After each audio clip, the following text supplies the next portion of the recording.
morning and welcome to Coffee with the Sarlos. I'm Kelly. Good morning, I'm Karen. We're going to start off with show notes today. We have our Evening with Medium events coming up on December 13th this year. It is sold out. Thank you again to everyone who bought tickets. We sold out all 3 shows this year, Karen. Yeah. And that's never lost on us how supported we are in this community. Oh, very and much. on the outskirts as well. People drive in to be at those events, so we really appreciate that. And we've got our new event dates for 2020 out. They're not on sale just yet, so hang tight. But you can temporarily save the date for April 24th, August 28th, and December 4th of 2020. We have a second podcast series called Sips of Sanity. Those are 10-minute shows. There is a series of 5 that run the first week of every month. We pick a topic to help you build your emotional or your spiritual intelligence. And we put the first one up on bysarlo.com for free each month. And the remaining 4 go up on patreon.com/bysarlo. Yeah. Okay. Those are fun shows. I love doing those. Well, because I want everybody's intelligence to increase. Yeah, that's fair. And then last but not least, we have personal sessions and gift certificates available for anyone who's interested in those or in gifting them as well. You can contact us via the website, or you can send us an email to info@bysarlo.com or us directly. And those sessions can be done anywhere in the world via Skype, FaceTime, telephone, or Zoom. Yes. Okay, so we are in, it's November 23rd today, so as you're hearing this. So what are we talking about? It's going to be a client story, and this was done over Zoom. So first of all, just to say to people what Zoom is in case they haven't heard about it, because we do mention it in every show. Zoom is much like FaceTime and Skype. It's over a computer or your cell phone, but it's over a technological device. Nope. Not even still. Technological device. There we go. Where you can see each other and you can speak to each other and hear each other. So a young man called in, actually. And young meaning your age. I don't mean Thank 16, which is young, but I'm just saying like in his 30s. And I say called in because it's still over technology. But anyway, so we did Zoom together and saw each other. And he just simply asked me what his soul contract was. And he goes, I'm going to book an hour with you, and I'm just going to sit back and listen and write notes, and I'm voice recording this. And I said, sounds good. And he goes, can you start? And if I have questions, I'll jump in, but I'd like to hear what my soul contract is. And I said, yep. I said, it's wide open. I have permission, no boundaries. And he goes, no boundaries. And I think it's good for people to hear that you can do an open session and still set boundaries. And so I just reiterated that he would be in control the whole time and that he could interject with comments or questions or anything that he wished, and that I would also check in with him, which is our policy, both of us, right? Okay. So when I checked in with his spirit guides, the first thing that they said to me was, well, many jobs, many careers, and he's not a failure. And I went, what? And they went, just because he has many jobs and many careers doesn't make him a failure. It means he's on his soul's contract. I think that's really important for a lot of individuals to hear, whether it's you that's going through this or you're a parent. Because I think there are many people, especially from older generations, who believed one job, one career. And if you're going to change, only do it once. Yeah. Kelly, I think of people that really put a lot of money and time into education. So I'm just going to pick one career right now and say maybe a physiotherapist, where you've got maybe, 7-8 years of schooling, maybe more than that. And then you find out as you're doing it that you hate it. Maybe you don't like what it's doing to your own body, or you don't like dealing with humans. Maybe you think, wow, humans suck. I don't want to do this. I would really like to be in nature. Why did I pick physiotherapy? But because of the amount of money and because of the amount of time, or how we get tied into an image, a status, like there's lots of things we can get tied into, I realize, including finances. But I'm talking about particularly if it's not about the finances, how we still can get stuck and think that we can't leave because now I am a physio. How can I go off and be an artist or play my guitar or, I don't know, totally change careers? It'll be a waste of time, a waste of education.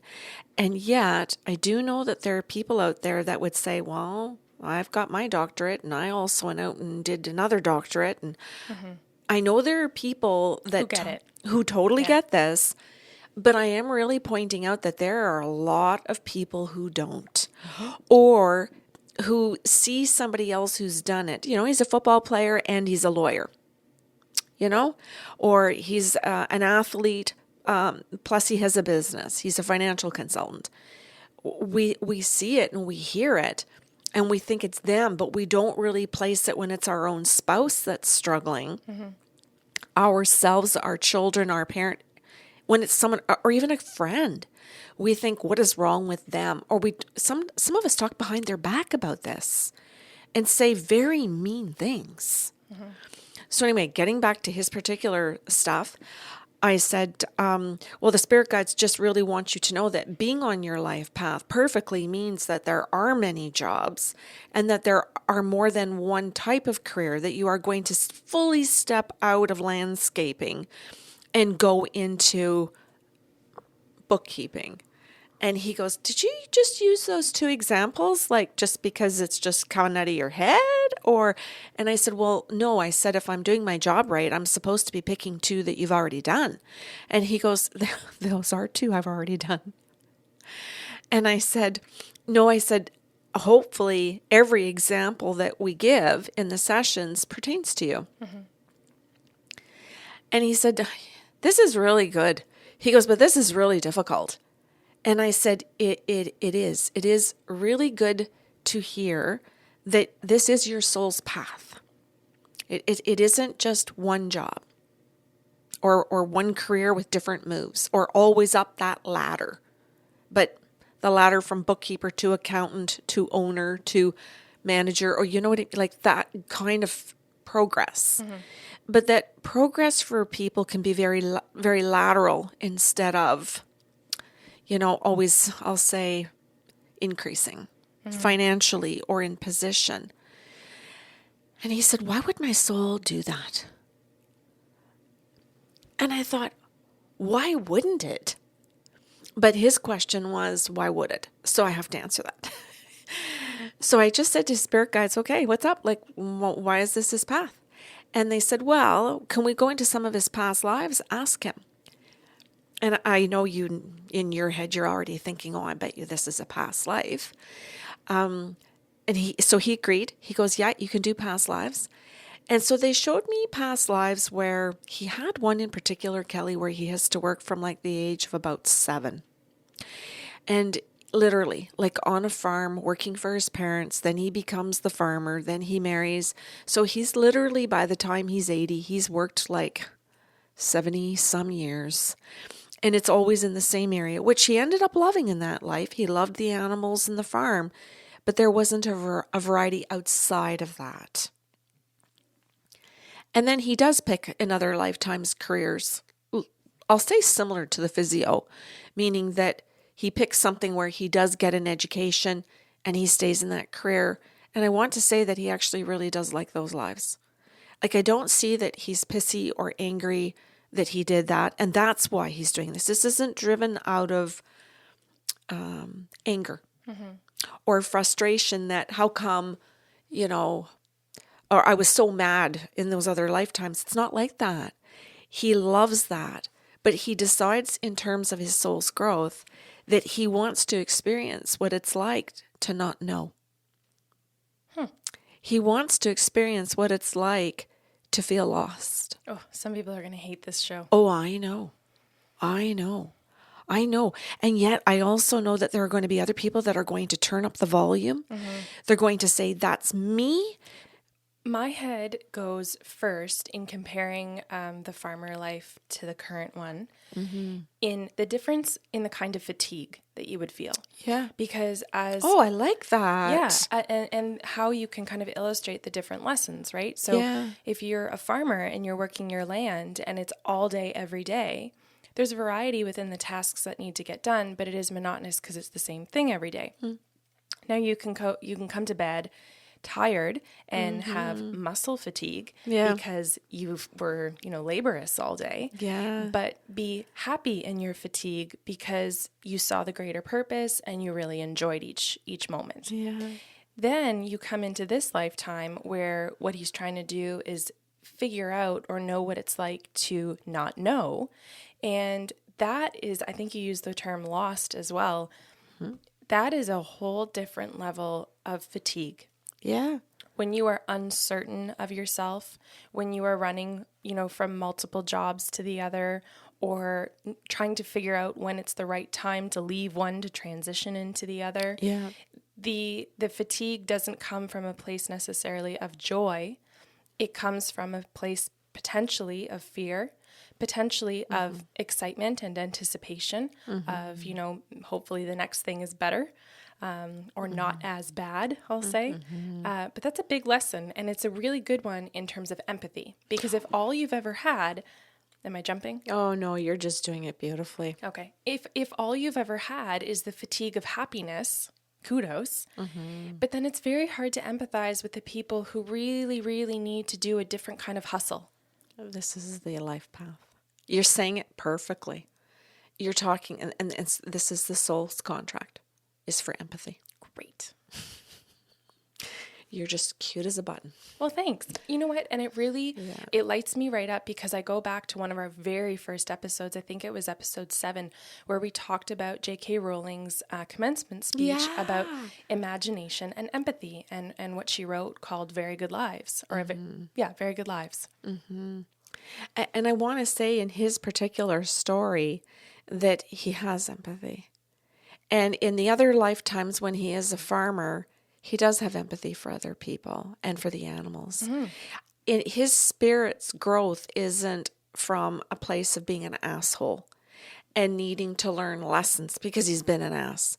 His spirit and his growth is always from kindness, which is very different, I would say, compared to what a lot of people on earth here are doing. Or being. Yes. And because we can really pick at people. We can really think that if someone doesn't have a job, they're not being responsible. And so he said, oh, go on about that. And I said, you've got parents in this lifetime that don't support you in this.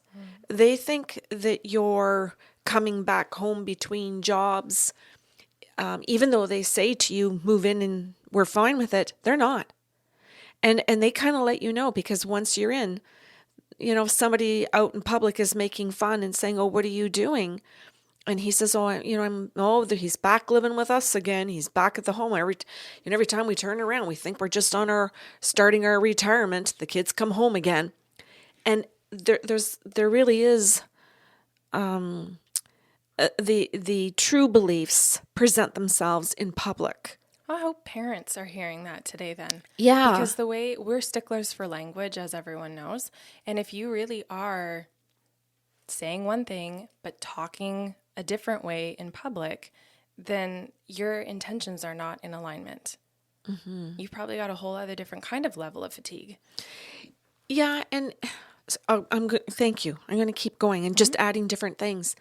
And I said, so one of the other soul contracts then is that when you are coming back and living with your parents, because you've had to do this several times. And he went, yeah, I do. We joke about that they can't turn the spare bedroom into her sewing room because I keep coming back. And I said, but your mom doesn't say anything negative about that. And he goes, no, she likes it. It's my dad that's always making the comments. And I said, but your mom is also the one that understands people's careers. She's a manager and she always sees her employees as that she's just a manager. and that they have careers. So if they're going to leave, I want to support them. If I can provide them with a course, but they're going to take it and go to another company, that's good. So she sees everyone's growth, but her husband does not. He would not want to pay for an employee's course unless they were saying they were going to stay till the day they died or retired, whatever came first. Why would I waste my money on that? So he can't see the benefit of helping a person grow unless it's going to benefit him personally. Whereas the mom totally understands it. So he has these two parents with totally opposite perspectives and behaviors and conversations and words, and he's learning from both. So the guides came in and said, well, you're there to show your mom the value of what she's doing, and you're there as a reminder to your dad that he's an ass. I love that someone's purpose could be that you're a reminder that you are an ass. Yes. And that he's not actually learning his life lessons, and that you are there to give him an opportunity to do that. I thought was beautiful. Yeah, and it's neat because if someone's thinking, okay, well, how do I point out to someone that they're an ass just by being? He doesn't have to actually challenge him. That's right. Physically or verbally. Yeah. His presence and his need in his situation gives the father the opportunity to learn. Oh, say that again. This young man doesn't have to step in and say something or do something to give his dad the opportunity. His presence allows him the opportunity to learn.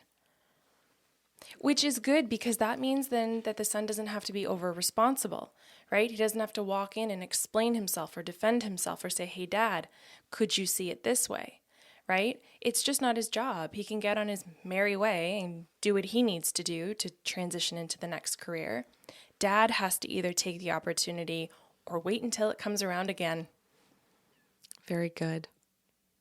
That's so good. Because the dad makes comments like whenever he has a girlfriend, he will say to the girlfriend like, well, he's your problem now.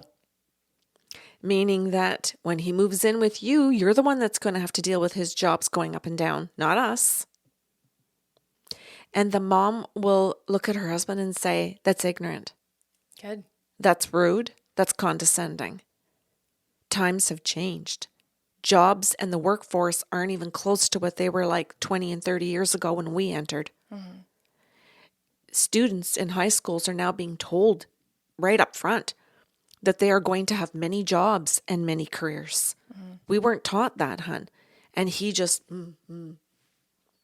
he doesn't want to hear it. It's being told to the dad, right to his face. And the mom will say these things right in front of the son to say, no, you're not on your own. You're not by yourself in this. I understand what you're doing. It's fine. It isn't a simple road. You're on a harder road than some of the other ones that are out there that got their job and can stay in their careers for the rest of their lives. You just didn't pick it in this life, honey, and that's okay. But I accept what you've picked. Isn't that beautiful? And I like how, well, for the purposes of telling the story, I like how he's picked two parents that are so opposite for the purposes of making all of these points, as opposed to having, well, I do wish really deeply that he had two parents that got it. I would rather that his dad actually listen. I'd rather that wife have a husband who wasn't a jerk. Yes. Not a fun marriage. Better said. Better said. And I'm just saying it, and I'll continue mine, what I'm wishing, is that the dad would get it. Because he could treat his employees better.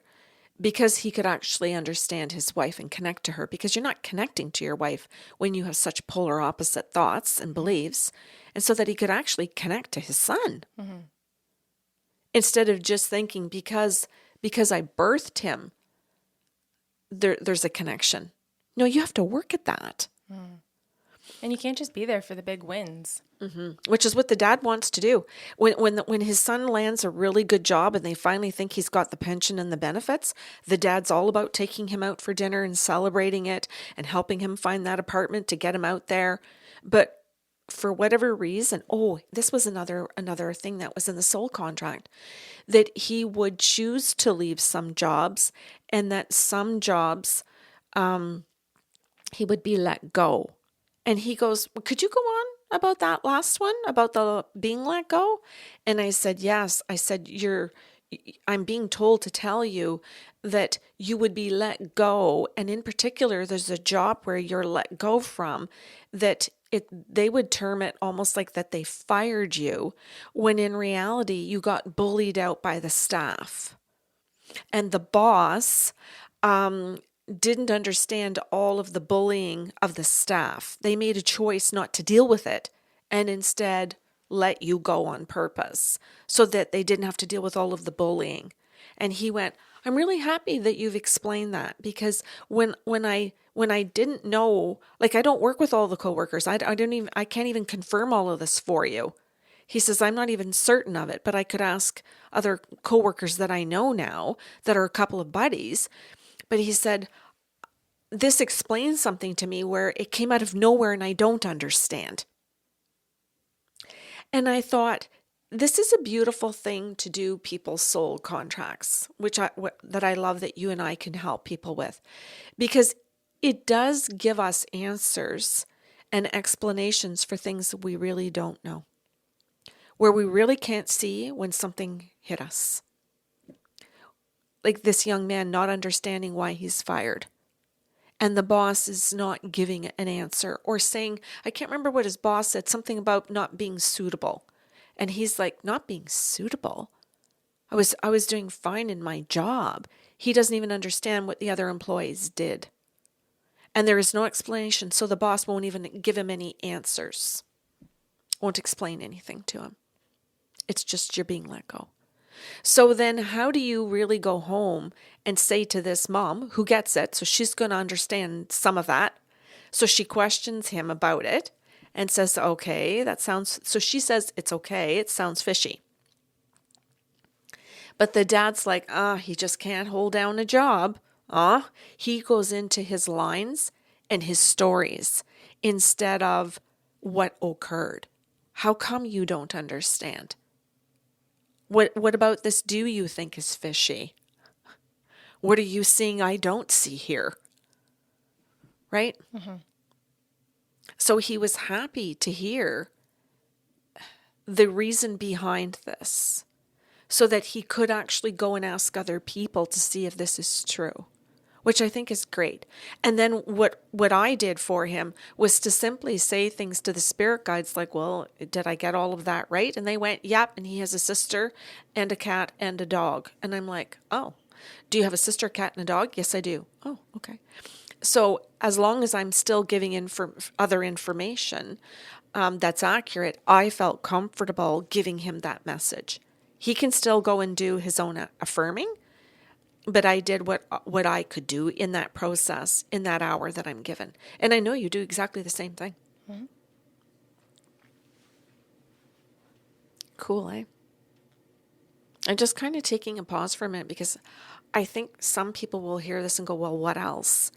And I think, slow down. If you're listening to this, slow down. Don't just think, well, what else was in the soul contract? Come on. Did he have a girlfriend? Come on. Was he going to get married and have kids? Come on. That's not the point. When we're doing a soul contract, it's about healing. It's about helping this young man, understand his life. Well, not only that, but a lot of people, that's not what matters. Not to say that they don't want those things, but if you walk in today and your biggest stressor is that you've just lost a job, or you've just got one and you're curious or scared to find out whether or not it's going to last, because you've got a history of not keeping a job, quote unquote, right, then you don't have to sit down and ask those other questions. You don't have to have the answer about children and spouses. Mm-hmm. You can just ask about one direction in your life. Mm-hmm. And that might bring enough relief in other areas that you can settle in and enjoy a relationship or enjoy that parenting will come. Okay. I like that. So we'll go back in again. So he asked if he would have a career. He asked if he would settle down at some point. And I said, not for a while. No, this wasn't going to change. But that he would indeed find jobs that would last like a decade, as opposed to a couple of months or 2 years. But that he actually would find jobs that gave him more stability. And I said, but here's the deal. You're supposed to be able to see a financial advisor so that you're always putting a little bit of money away wherever you work, so that you have your own pension, so that you have your own savings. You're supposed to be able to be creative on the side and learn like a trade or anything that interests you where you can make a bit of money so that you have something else that makes you happy. And he goes, what did you mean by the trades? And I said, I simply see all of them.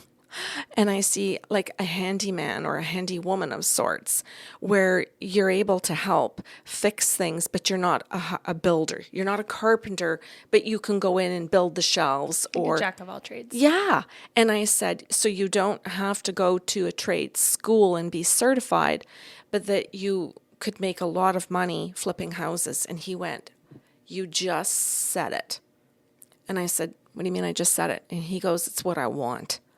I want to flip houses. I want to buy properties.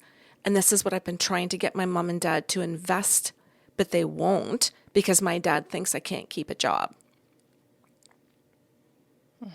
And I said, well then, ask your mother. She doesn't have to do it with her husband. She can do it on her own income, and she can be your business partner. Your dad doesn't need to be. And he was like, I never thought of that. My mom makes more money than my dad. I said, then why did you think you needed your dad? He goes, oh, that's kind of like sexist, isn't it? I thought it was dad made the decisions.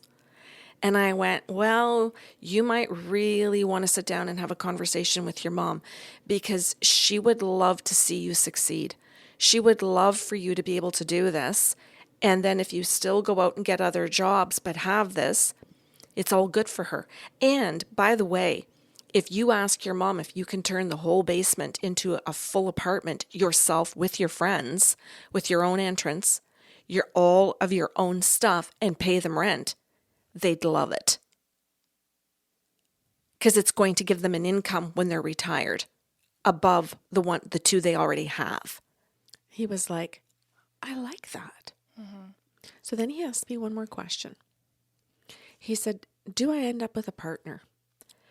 Yeah, which is all good, eh? And I said, okay, let me ask. So then I'm looking and reading the records, and I see that, yes, he does have a partner, but that he's written in a long time frame with no partner. And I thought, oh, I wonder how this is going to go down. Because, as you and I know, sometimes if people are told that it's years away or a decade away, they're really angry. Oh, yeah. They throw temper tantrums in our room. Oh, yeah. And I said to him, well, I said, you do write in a partner. And I said, but you've taken yourself off the market for a while. And he goes, yes. And shocked me. I was not expecting that I was actually giving him an affirmation that he'd already done it. I thought that it was going to be that he was just hearing it and like, what does that mean type of thing. And I went, oh, so he surprised me.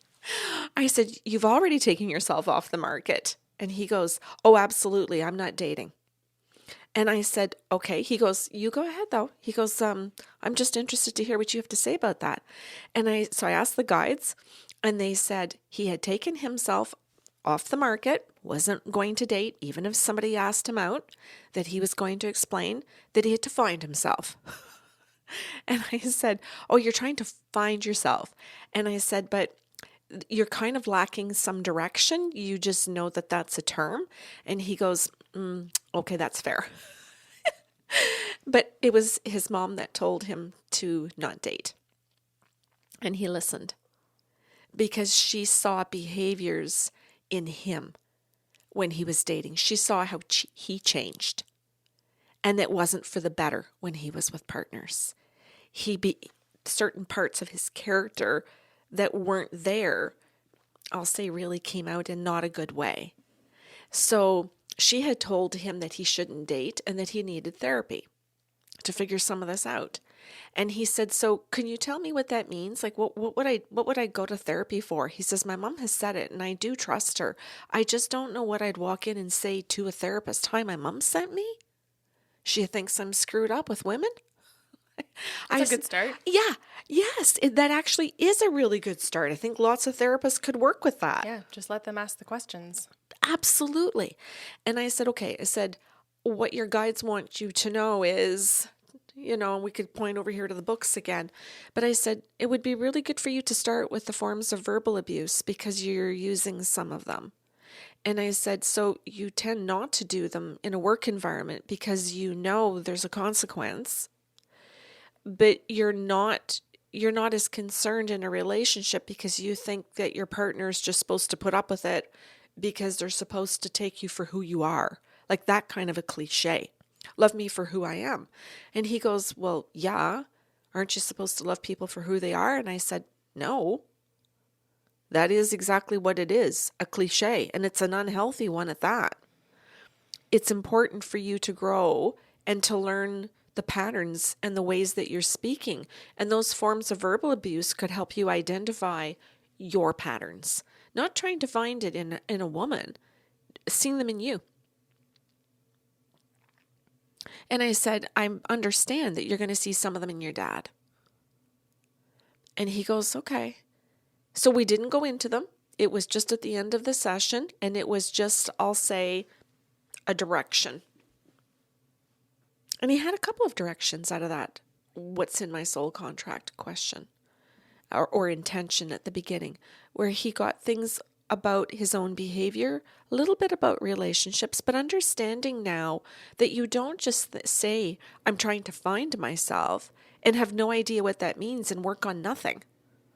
And then think, if I just do that for a month or two and go back to dating, I should be okay and things should change. Right? Mm-hmm. But that if I'm actually going to want a different kind of relationship, I have to figure some things out. And working on myself doesn't mean sitting and just meditating. And I'm not trying to pick on meditation. There's nothing wrong with meditating. But you have to have toolkits in order to change. You actually have to grow your emotional intelligence to do it. And he didn't know those terms, didn't know what any of that meant. And so he was just guided to starting to research those things. So we had some notes.